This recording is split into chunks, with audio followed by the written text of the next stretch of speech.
안녕하세요. 남북미 무결전 시간입니다. 오늘은 북한의 핵무기에 대해서 살펴보겠습니다. 핵 투발 수단 말고, 그러니까 미사일 같은 거 말고 핵 탄두만 살펴보도록 할게요. 북한이 지금까지 핵실험을 6차에 걸쳐서 했습니다. 이 가운데 4차, 6차 핵시험은 수소폭탄 시험이라고 이제 주장을 하고 있어요. 원래 핵무기라는 게 우라늄탄, 플루토늄탄을 개발한 다음에는 수소폭탄을 개발하게 돼 있고, 이 수소폭탄을 주력 무기로 쓰게 됩니다. 그래서 아마 북한도 수소폭탄을 주력 무기로 이제 쓰지 않겠나. 이게 가장 효율적이기 때문에 그렇게 추정이 됩니다.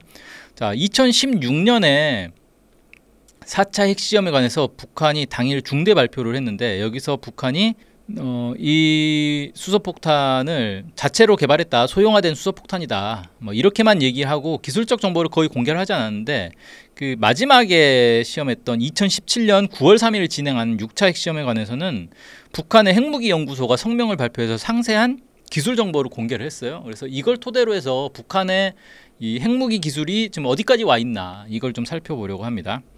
자, 첫 번째로는 위력 조정 기술을 적용했다, 이렇게 표현을 했는데, 이게 이제 핵폭탄을 만들어 놓고 이 핵폭탄을 내가 버튼만 딱딱 조절을 하면은 세게도 터뜨릴 수 있고 약하게도 터뜨릴 수 있고 이렇게 한다는 거예요. 그래서 이제 미국의 핵폭탄들이 다 이런 식으로 돼 있죠. 그래서 다이얼을 돌리면은 0.3킬로톤, 뭐 10킬로톤, 100킬로톤 이런 식으로 조절을 하는데, 그런 식으로 북한도 이제 원하는 값으로 이렇게 폭발력을 조정할 수 있다라는 걸 얘기하는 겁니다.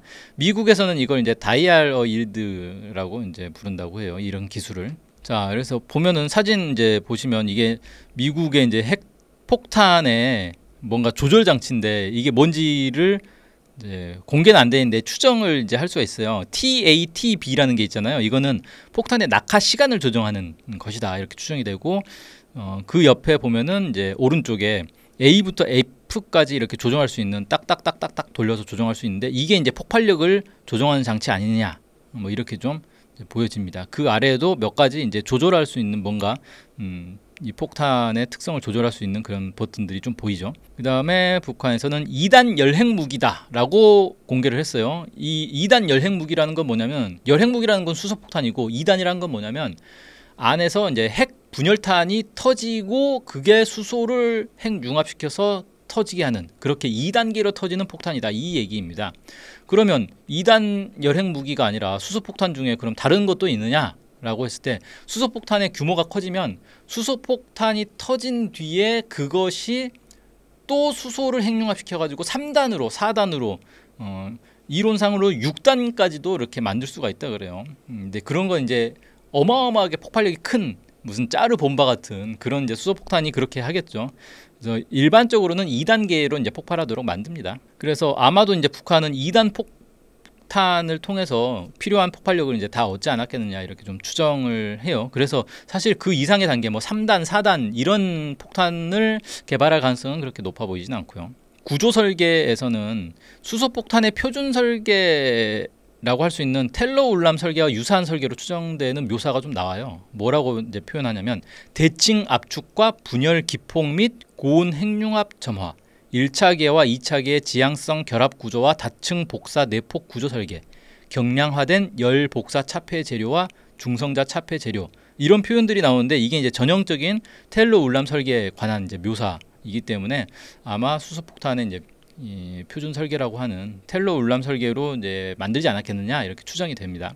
그 다음에 또 이제 어떤 표현이 나오냐면, 핵탄두 폭발 시험과 각종 탄도 로켓 시험 발사들을 통하여 충분히 검토된 밀집 배치형 핵폭발 조종 체계라는 이제 표현이 나오는데, 이게 이제 여기서 말하는 밀집 배치형 핵폭발 조종 체계 라는 표현에서 이게 핵폭탄을 작동하는 장치인 SAFF의 일종을 묘사한 게 아니냐라고 이제 추정이 돼요.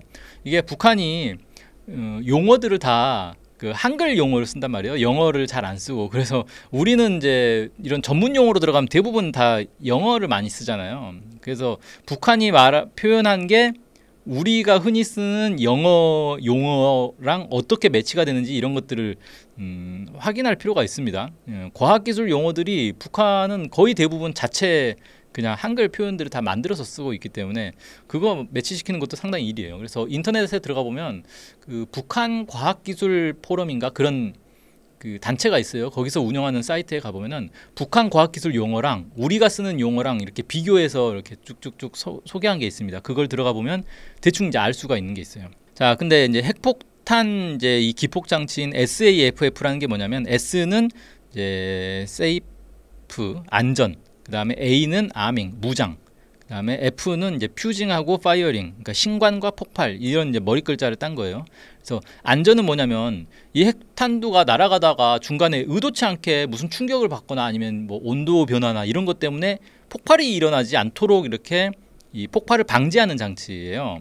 그 다음에 무장은 핵탄두가 작동하도록 이 안전장치를 해제하는 게 이제 무장입니다. 그 다음에 신관은 원하는 폭발 조건, 뭐 어떤 높이에서 터뜨릴 것인가, 뭐 어떤 충격이 전해진 다음에 몇 분 후에 터뜨릴 것인가, 뭐 이런 것들을 얘기하는 거죠. 이런 걸 이제 감지를 해서 폭발 신호를 보내고, 이 폭발은 탄두 기폭 장치에 전기를 흘려서 작동시키는 건데, 이 폭발도 좀 중요한 게 전기 신호를 보내면 이게 화약을 터뜨려 가지고 화약이 핵 그 물질을 압축시켜 가지고 핵 분열을 시키도록 하는 거거든요. 이 기술 자체가 되게 중요한 기술이에요. 그러니까 전기 신호가 아주 정밀하게 정확하게 전달이 돼야 이게 동시에 폭발하면서 압축을 딱 시킬 수가 있어요.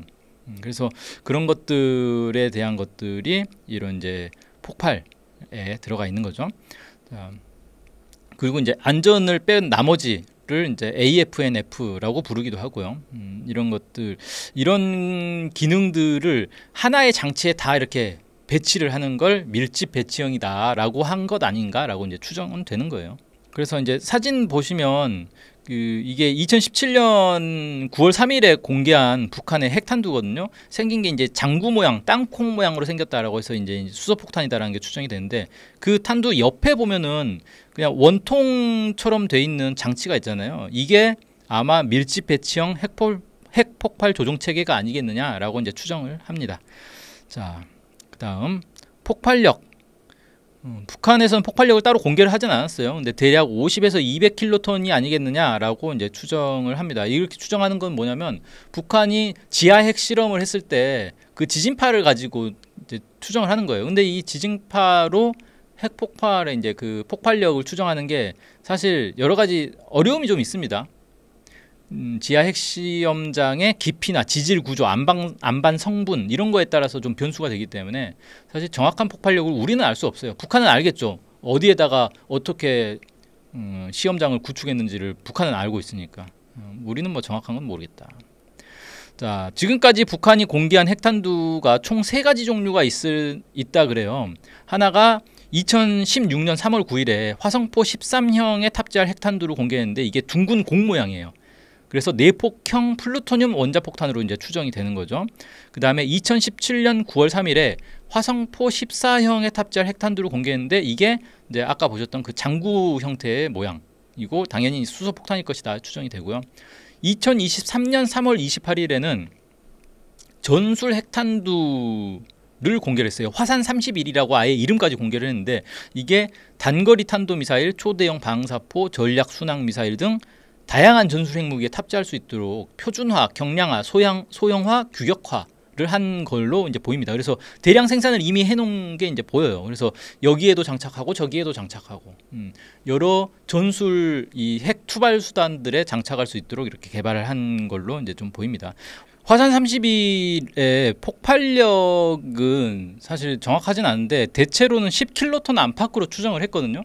그런데 이게 과연 10킬로톤이 맞느냐는 의문은 좀 있죠. 이와 관련해서 좀 추정을 해볼 수 있는 정보가 2가지가 있어요. 하나는 뭐냐면은 북한이 이제 화산 31을 공개한 사진들을 쭉 보니까 이거 이제 사실 되게 흐려요. 흐려가지고 정확하게 좀 알 수는 없는데 대략 수치가 되게 흐린데 약간 분석을 해보면은 지금 이제 사진으로 보여드릴 텐데, 폭발 위력 5킬로톤이라고 그 5킬로톤으로 좀 보이는 그런 글자가 좀 있거든요. 그래서 아마 5킬로톤 아니겠느냐 이렇게 추정하는 게 있고요. 또 하나는 2024년 10월 3일에 김여정 그 노동당 중앙위 부부장 담화에 뭐라는 표현이 나오냐면 방사포 한 대 투발 능력은 재래식 탄두의 폭약량으로 환산하면 900톤 이렇게 표현을 했거든요.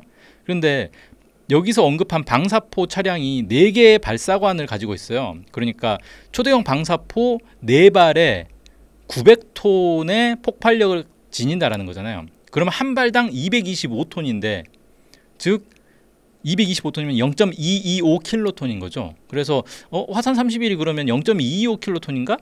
이렇게 이제 좀 추정이 돼요. 근데 이거를 이제 방사포 한 대를 그 방사포탄 한 개로 이렇게 생각하는 분도 있더라고요. 그래서 한 발에 0.9킬로톤인가 보다 라고 이제 추정하는 분들도 있고요. 근데 어쨌든 되게 작구나 뭐 이런 거죠. 그래서 정확한 건 모르겠는데 어쨌든 이게 전술 핵무기이기 때문에 폭발력이 그렇게 크지 않다. 10킬로톤은 아니고 5킬로톤 아니면 혹시 0.9킬로톤 혹은 0.225킬로톤 이 정도로 매우 작은 폭발력의 전술 핵탄두 아니겠느냐 이렇게 좀 추정을 합니다. 네, 여기까지 해서 오늘 이제 북한의 핵탄두를 쭉 살펴봤는데, 근데 이제 아까 뭐 플루토늄탄, 그 다음에 뭐 장구 모양 뭐 이런 것들 봤는데, 이거를 그때 이제 초기 개발형인 거고, 이후에 이거를 개량을 해서 지금은 좀 뭔가 다른 형태의 핵탄두, 전략 핵탄두도 그런 식으로 좀 개발하지 않았겠느냐 좀 추정은 됩니다. 자, 어쨌든 오늘은 이제 북한의 핵탄두에 대해서 쭉 살펴봤습니다. 자, 그러면 오늘 방송은 여기서 마치겠습니다. 고맙습니다.